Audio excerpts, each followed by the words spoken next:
ለምንድነው ሩታ አብርሃምን እንደዚህ መለመን?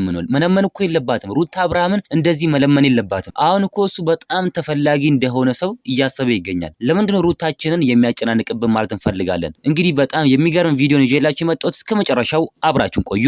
ባለፈው እንግዲህ ሩታ ልብስን ይዘህ ሂድልኝ በቃ እኔ አልፈልግም ካንተ ጋር ምናምን ብላው ነበር። ነገር ግን ትናንትና ተመልሳ አብርሃም ከኔ ጋር መሆን አለበት፣ እኔ እና አብርሃም አንድ ላይ መሆን አለብን ብላ መጣች። አብርሃም ግን አያችሁት እንደሚፈለግ ስለሚያውቅ ተፈላጊ እንደሆነ ስለሚያውቅ ራሱን ከፍ እያደረገ ይገኛል። ሩታ ለምንድነው የምንለምነው? አብርሃም እኮ ሩታ መለመን አለበት እንጂ ሩታ አብርሃም መለመን የለባትም። ሩታ ለምንድነው እንደዚህ የምታደርገው? ለምንድነው ራሷ ላይ የምትጫወተው? ለምንድነው ራሷን የምታስገምተው? መቀመጥ እኮ ትችላለች። በቃ ተፈላጊ ናት ሩታ፣ ሌላ ማግባት ትችላለች። ለምን እንደዚህ ታደርጋለች ማለት እንፈልጋለን። ሩታ በጣም ነው የምታሳዝነው። ሩታ ማለት በጣም የምታሳዝን ሴት ናት። ለሴቶች አርአያ የምትሆን ሴት ናት። ጀግና ሴት ናት። እውነት ለመናገር ከሆነ ልጅ ያለ አባት የምታሳድግ ሴት ናት። በጣም ጠንካራ የሆነች ሴት ናት። ነገር ግን ለምንድነው ራሷን እንደዚህ የምታስገምተው? ለምንድነው ልክ የሆነ እንደ እቃ ነገር ራሳቸውን ለምን ያስገምታሉ?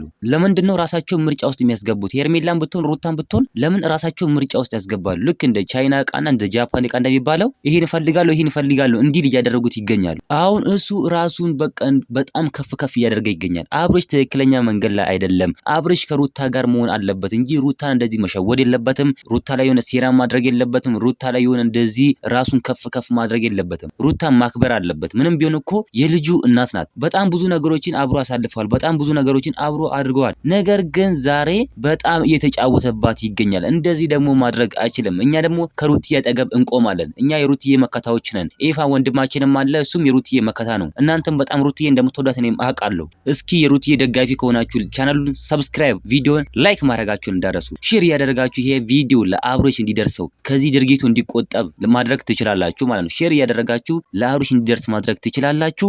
የኔ ውድና እንቁ የሆናችሁ ቤተሰቦቼ ቻናሉን ሰብስክራይብ፣ ቪዲዮ ላይክ ማድረግ እንዳረሱ። በሌላ ቪዲዮ እስከምንገናኝ በያላችሁበት የዓለም ዳርቻ ሰላማችሁ ብዝት ይበልልኝ። ደህና ሁኑልኝ።